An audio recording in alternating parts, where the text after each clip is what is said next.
South ఇండియాలోనే అతి తక్కువ ధరలకి రత్నాలను అందించే ఏకైక సంస్థ 6JVR.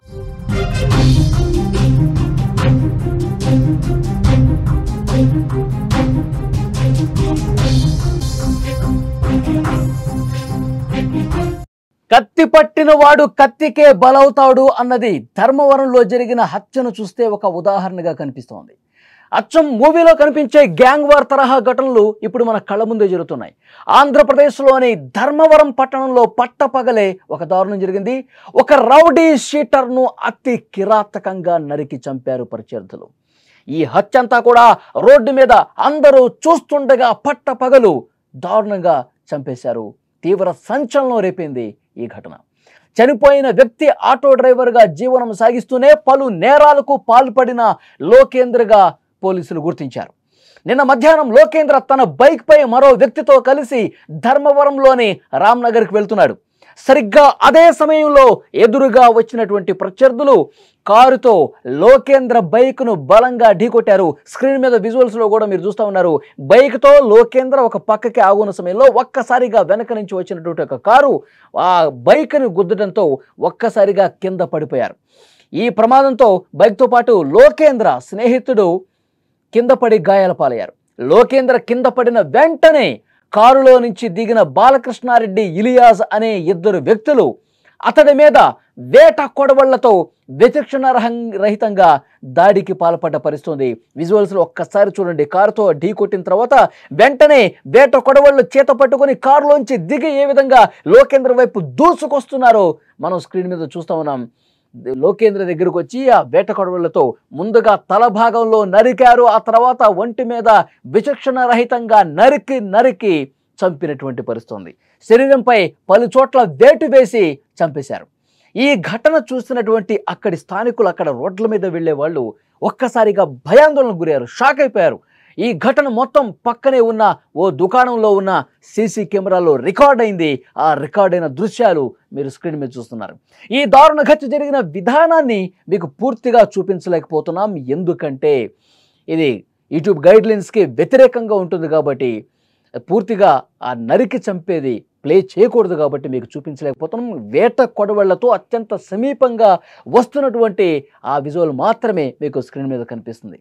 లోకేంద్రను దారుణంగా మర్డర్ చేసిన వెంటనే ఆ హంతకులు అదే కారులో పరారైపోయారు. వెంటనే పోలీసులు రంగంలోకి దిగి నిందితుల్ని వెంటాడారు. అనంతపురం జిల్లాలోని బత్తలపల్లి మండలం జ్వాలాపురం వద్ద హంతకుల్ని కూడా పోలీసులు అదుపులోకి తీసుకున్నారు. చాలా దారుణంగా ఈ హత్య జరిగింది. పోలీసులు ఈ డీటెయిల్స్ కూడా ఇచ్చారు. హత్య కారణాలేంటో. లోకేంద్రపై 2 హత్య కేసులున్నాయి. ఒక హోంగార్డు మీద దాడి కేసు కూడా ఉంది. మొత్తం 3 కేసులున్నాయి.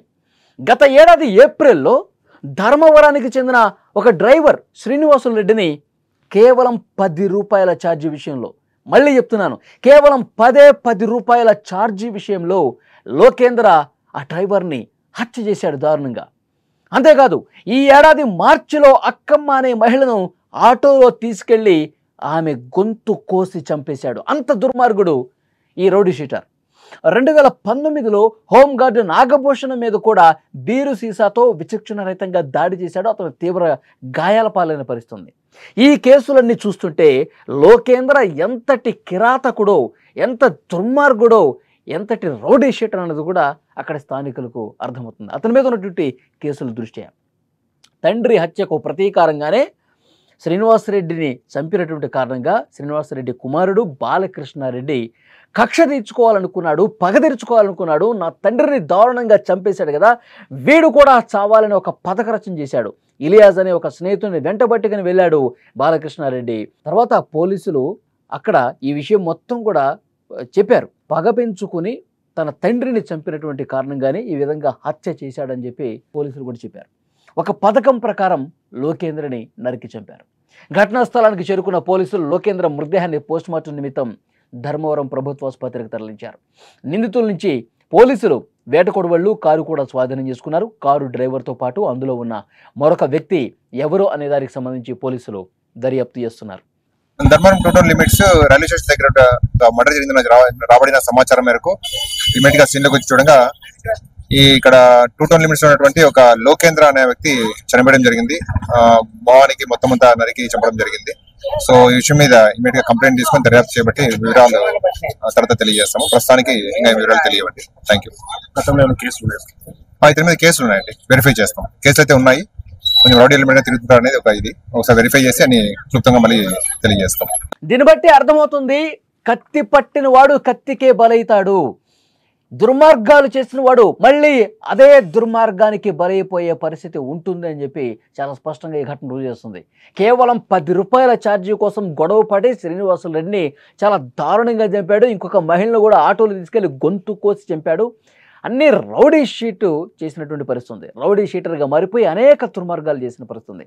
కానీ ఇతను చచ్చిపోయిన తర్వాత, ఈ దారుణ ఘటన జరిగిన తర్వాత, అంటే రోడ్డు మీద ఈ హత్య అయిపోయిన తర్వాత అక్కడ స్థానికులు ఇతని గురించి తెలుసుకుని పీడ విరగడైందని మాట్లాడుకున్న వాళ్ళు కూడా ఉన్నారంట. అంత దుర్మార్గంగా ప్రజల్ని భయభ్రాంతులకు గురి చేసినటువంటి ఒక రౌడీ షీటర్గా ఉన్నాడు. ఆయన మీద చాలా కేసులు ఉన్నాయి. ఆ కేసులకు సంబంధించి ఇన్వెస్టిగేట్ జరుగుతానుంది.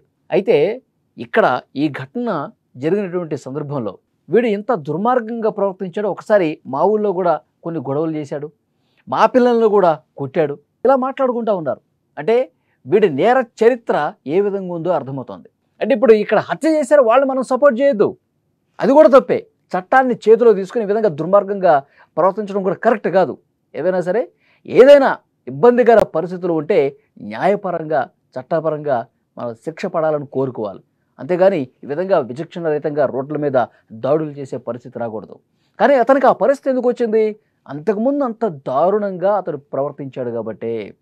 ఇద్దరిని చంపేశాడు, ఇంకొకళ్ళని తీవ్రంగా గాయపరిచాడు, ఇంకా కొన్ని కేసులు ఉన్నాయి. కాబట్టి తప్పు చేసిన వాడు ఎంత దుర్మార్గంగా ప్రవర్తించి రక్తం కళ్ళ చూసిన వాడు మళ్ళీ అదే రక్తపు మడుగులో చనిపోయే అవకాశం ఉంది అని చెప్పి దీన్ని బట్టి అర్థమవుతుంది. పోలీసులు ఇంకా ఇన్వెస్టిగేట్ చేస్తూ ఉన్నారు ఈ కేసులో.